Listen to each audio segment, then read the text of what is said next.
Kerala polytechnic examination semester 4-ലെ electrical engineering drawing എന്ന സബ്ജക്റ്റിൽ യൂണിറ്റ് 2 AC മെഷീൻസിൽ 30 മാർക്കിന് ഏപ്രിൽ 2018 ഡിപ്ലോമ എക്സാമിനേഷന് ചോദിച്ച ഒരു ചോദ്യമാണ് draw the half sectional end view of squirrel gauge induction motor. അപ്പോൾ അതിൻ്റെ ഡയമെൻഷൻസ് താഴെ പറയും പ്രകാരമാണ് കൊടുത്തിട്ടുള്ളത്. ഒന്നാമത്തേത് outside diameter of stator 250 mm ആണ്. രണ്ടാമത്തേത് inside diameter of stator 164 mm ആണ്. മൂന്നാമത്തേത് സ്റ്റാറ്റർ സ്ലോട്ട്സ്, അതിൽ 3 തരമായി തരംതിരിച്ചിട്ടുണ്ട്. ടൈപ്പ് ഓപ്പൺ ടൈപ്പാണ്. നമ്പർ 28 എണ്ണമാണ്. സൈസ് 18x12, നീളം 18, വീതി 12 mm ആണ്. അടുത്തതായി തന്നിട്ടുള്ളത് എയർ ഗ്യാപ്പ് 2 mm ആണ്. അഞ്ചാമത്തേത് outside diameter of rotor 160 mm ആണ് തന്നിട്ടുണ്ട്. ആറാമത്തേത് ഇൻസൈഡ് ഡയമീറ്റർ ഓഫ് റോട്ടർ 32. ഏഴാമത്തേത് റോട്ടർ സ്ലോട്ടാണ്. അതിൻ്റെ ടൈപ്പ് ഓപ്പൺ ടൈപ്പാണ്. രണ്ടാമത് നമ്പർ 28 എണ്ണമാണ്. സൈസ് തന്നിട്ടില്ല, അത് വിട്ടുപോയ ഭാഗമാണ്. അപ്പോൾ നേരത്തെ തന്ന സൈസ് തന്നെ ഇവിടെ എടുക്കാവുന്നതാണ്. പിന്നെ ഇതിലേതെങ്കിലും ഭാഗങ്ങൾ വിട്ടുപോയിട്ടുണ്ടെങ്കിൽ നമ്മളത് അസ്യൂം ചെയ്ത് ഈ ഡ്രോയിങ് പൂർത്തീകരിക്കേണ്ടതാണ്. നമുക്ക് ഇനി ഈ ഒരു ക്വസ്റ്റ്യൻ എങ്ങനെ ആൻസർ ചെയ്യാമെന്ന് നോക്കാം. ആദ്യം നമ്മുടെ ഡ്രോയിങ് ഷീറ്റ് നമ്മുടെ ഡ്രോയിങ് ബോർഡിലെല്ലാം സെറ്റ് ചെയ്യുക, ഡ്രാഫ്റ്ററും സെറ്റ് ചെയ്യുക. അതിനുശേഷം ഡ്രോയിങ് ഷീറ്റിൽ സ്ക്രീനിൽ കാണിച്ചതുപോലെ നമ്മളൊരു സെൻറ്റർ പോയിൻ്റ് അടയാളപ്പെടുത്തേണ്ടതാണ്. സെൻറ്റർ പോയിൻ്റ് അടയാളപ്പെടുത്തിയതിന് ശേഷം നമ്മൾ ആ സെൻറ്റർ പോയിൻ്റിൽ കോമ്പസ് കുത്തിയതിന് ശേഷം നമ്മളൊരു ഡയമെൻഷൻ, അതായത് ബിയറിങ്ങിൻ്റെ ഡയമെൻഷൻ ക്വസ്റ്റ്യനിൽ തന്നിട്ടില്ല. അപ്പോൾ നമ്മളൊരു ഡയമെൻഷൻ അസ്യൂം ചെയ്ത് എടുക്കേണ്ടതാണ്. ഇവിടെ ഞാൻ എടുത്തിട്ടുള്ളത് 30 mm ആണ്. 30 mm മാർക്ക് ചെയ്യുക. നിങ്ങൾക്കത് സ്ക്രീനിൽ കാണാം. മാർക്ക് ചെയ്യുന്നത് എങ്ങനെയെന്ന് സ്ക്രീനിൽ വ്യക്തമായി കാണിച്ചിട്ടുണ്ട്. അതിനുശേഷം വീണ്ടും സെൻറ്റർ പോയിൻ്റിൽ കോമ്പസ് കുത്തിയതിന് ശേഷം ഇൻസൈഡ് ഡയമീറ്റർ ഓഫ് റോട്ടർ, അത് ക്വസ്റ്റ്യനിൽ തന്നിട്ടുണ്ട്. അത് ഇതുപോലെ നമ്മൾ 32 mm ആണ് ക്വസ്റ്റ്യനിൽ തന്നിട്ടുള്ളത്. അത് അതുപോലെ മാർക്ക് ചെയ്യുക. അതിനുശേഷം ഔട്ട്സൈഡ് ഡയമീറ്റർ ഓഫ് റോട്ടർ വീണ്ടും നമ്മൾ സെൻറ്റർ പോയിൻ്റിൽ കോമ്പസ് ഘടിപ്പിച്ചതിന് ശേഷം outside diameter of rotor mark ചെയ്യുക. അത് ക്വസ്റ്റ്യനിൽ തന്നിട്ടുണ്ട് 160 mm ആണ്. അവിടെ കൃത്യമായി പോയിൻ്റ് ചെയ്ത് സ്ക്രീനിൽ നിങ്ങൾക്ക് കാണാവുന്നതാണ്.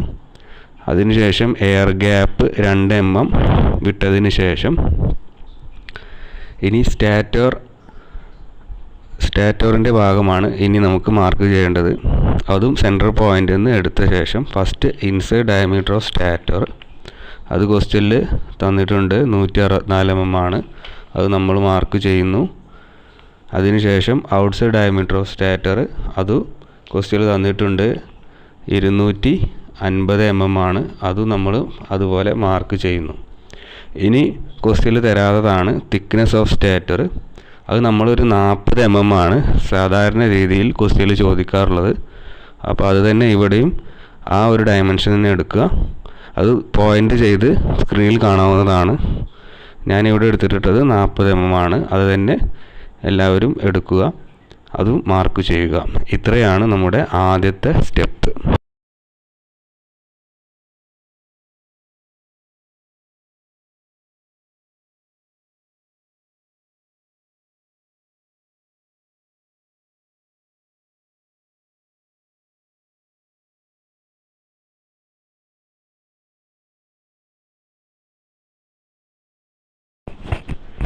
സ്ക്രീനിൽ കാണുന്നത് പോലെ ആദ്യം നമ്മൾ ബിയറിങ്സ് ആണ് വരയ്ക്കേണ്ടത്.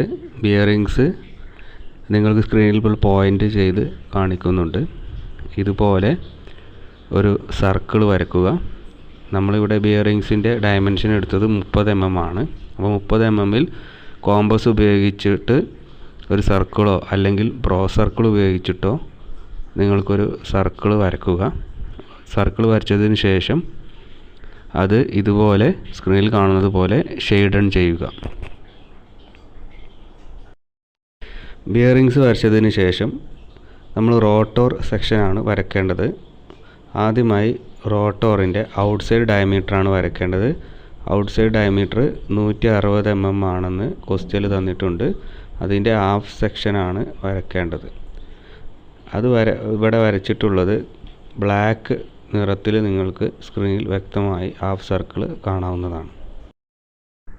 ഔട്ട്സൈഡ് ഡയമീറ്റർ ഓഫ് റോട്ടർ വരച്ചതിന് ശേഷം ഇൻസൈഡ് ഡയമീറ്റർ ഓഫ് റോട്ടർ വരയ്ക്കേണ്ടതാണ്. Inside diameter of rotor 32 mm ആണെന്ന് ക്വസ്റ്റ്യനിൽ തന്നിട്ടുണ്ട്. അത് നിങ്ങൾ വരയ്ക്കുമ്പോൾ ശ്രദ്ധിക്കേണ്ട കാര്യം എന്ന് പറഞ്ഞു കഴിഞ്ഞാൽ അത് ഡോട്ടഡ് ആയിട്ട് വരക്കണം. ഇവിടെ നിങ്ങൾക്ക് സ്ക്രീനിൽ വ്യക്തമായിട്ട് കാണാം. ഡോട്ടഡ് ആയിട്ട് ഒരു ഹാഫ് സർക്കിൾ വരയ്ക്കേണ്ടതാണ്. സ്ക്രീനിൽ അത് വ്യക്തമായി കാണുന്നതാണ്. റോട്ടോർ സെക്ഷൻ പൂർത്തീകരിച്ചതിന് ശേഷം പിന്നീട് നമ്മൾ വരയ്ക്കേണ്ടത് സ്റ്റേറ്റോർ സെക്ഷനാണ്. ഇവിടെ സ്റ്റേറ്റോർ സെക്ഷനിൽ ഇൻസൈഡ് ഡയമീറ്റർ ഓഫ് സ്റ്റേറ്റോർ അത് കൃത്യമായി ക്വസ്റ്റ്യനിൽ തന്നിട്ടുണ്ട്. 164 mm ആണ്. അത് 164 mm ഒരു ഹാഫ് സർക്കിൾ റെഡ് കളറിലൂടെ ഒരു ഹാഫ് സർക്കിൾ സ്ക്രീനിൽ കാണാവുന്നതാണ്. ഇതുപോലെ വരയ്ക്കേണ്ടതാണ്. ഇത് വരയ്ക്കുന്നതിന് മുമ്പായി ശ്രദ്ധിക്കേണ്ട കാര്യം എയർ ഗ്യാപ്പ് 2 mm വിട്ടതിന് ശേഷമാണ് ഇവ വരയ്ക്കേണ്ടത്. അടുത്തതായി വരയ്ക്കേണ്ടത് ഔട്ട്സൈഡ് ഡയമീറ്റർ ഓഫ് സ്റ്റേറ്റർ ആണ്. അത് ക്വസ്റ്റ്യനിൽ തന്നിട്ടുണ്ട്. 250 mm ആണ് ഡയമീറ്റർ. അപ്പോൾ 250 mm ഡയമീറ്ററിൽ ഒരു പൂർണ്ണ വൃത്തം വരക്കുക. സ്ക്രീനിൽ നിങ്ങൾക്ക് വ്യക്തമായി കാണാം. ബ്ലാക്ക് കളറിലാണ് ഇവിടെ പൂർണ്ണമായിട്ടുള്ളൊരു വൃത്തം വരച്ചിട്ടുള്ളത്. എന്തുകൊണ്ടാണ് പൂർണ്ണ വൃത്തം വരയ്ക്കാൻ കാരണമെന്ന് പറഞ്ഞു കഴിഞ്ഞാൽ നമ്മുടെ മെഷീനിൻ്റെ തിക്നെസ് ഓഫ് ലെയർ അത് 40 mm ആണ് നമ്മൾ ഇവിടെ എടുത്തിട്ടുള്ളത്. അതിൻ്റെ ഇൻസൈഡ് ലെയറായിട്ട് കണക്കാക്കുന്നത് സ്റ്റേറ്റോറിൻ്റെ ഔട്ട്സൈഡ് ഭാഗമാണ്. അതുകൊണ്ട് നമ്മളിവിടെ പൂർണ്ണ വൃത്തമാണ് വരയ്ക്കേണ്ടത്. അങ്ങനെ സ്റ്റേറ്റോർ ഭാഗം പൂർത്തീകരിച്ചതിന് ശേഷം തിക്നെസ് ഓഫ് ലെയർ നേരത്തെ പറഞ്ഞു അത് 40 mm ആണ്. അത് നമ്മൾ നേരത്തെ മാർക്ക് ചെയ്തിട്ടുണ്ട്. ആ ഭാഗം നമ്മൾ കോമ്പസിൽ സെൻറ്റർ പോയിൻ്റ് എടുത്ത് മറ്റൊരു വൃത്തം കൂടി ഔട്ട്സൈഡ് ലെയറായിട്ട് തിക്നെസ്സിൻ്റെ ഔട്ട്സൈഡ് ലെയറായിട്ട് മറ്റൊരു വൃത്തം കൂടി സ്ക്രീനിൽ കാണുന്നത് പോലെ വരയ്ക്കുക. വരച്ചതിന് ശേഷം അതിൻ്റെ ഹാഫ് ഭാഗം നിങ്ങൾക്ക് വ്യക്തമായി കാണാം ഷെയ്ഡൺ ചെയ്യേണ്ടതാണ്. അതുപോലെ സ്ക്രീനിൽ കാണുന്നത് പോലെ എയർ വെൻറ്റുകളും നമ്മുടെ തിക്നെസ് ഓഫ് ലെയറിൽ അതായത് തിക്നെസ് ലെയറിൽ മെഷീന് തിക്നെസ് ലെയറിൽ എയർ വെൻറ്റുകളും ഉൾപ്പെടുത്തിയതിന് ശേഷമാണ് നമ്മൾ ഇതുപോലെ ഷെയ്ഡൺ ചെയ്യേണ്ടത്. ഇനി നമ്മൾ വരയ്ക്കേണ്ടത് സ്റ്റേറ്റോർ സ്ലോട്ട്സും അതുപോലെ റോട്ടോർ സ്ലോട്ട്സുമാണ്. സ്റ്റേറ്റോർ സ്ലോട്ട്സ് റെഡ് കളറിൽ വരച്ചിട്ടുണ്ട്. റോട്ടോർ സ്ലോട്ട്സ് ബ്ലാക്ക് കളറിലും വരച്ചിട്ടുണ്ട്.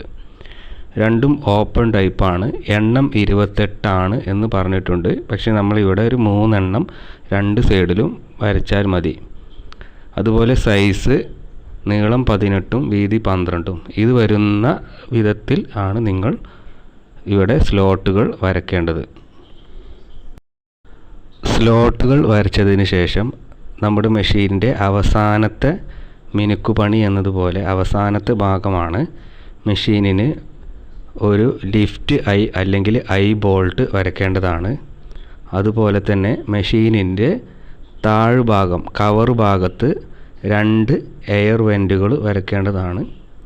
അതുപോലെ ടെർമിനൽ ബോക്സ് അത് കഴിഞ്ഞ് സ്റ്റാൻഡും വരച്ചു കഴിഞ്ഞാൽ നമ്മുടെ ഈ ഡ്രോയിങ് പൂർത്തീകരിച്ചിട്ടുണ്ട്. ഇതിന് 30 മാർക്കാണ് നമുക്ക് ഈ ഒരു ക്വസ്റ്റ്യൻ അറ്റൻഡ് ചെയ്താൽ ഡിപ്ലോമ എക്സാമിനേഷന് ലഭിക്കുന്നത്. അപ്പോൾ എല്ലാവരും ഇതുപോലെ ഒന്ന് വരച്ചു നോക്കി കൃത്യമായി വരച്ചു കഴിഞ്ഞാൽ നിങ്ങൾക്ക് ഈ മാർക്ക് ലഭിക്കുന്നതാണ്.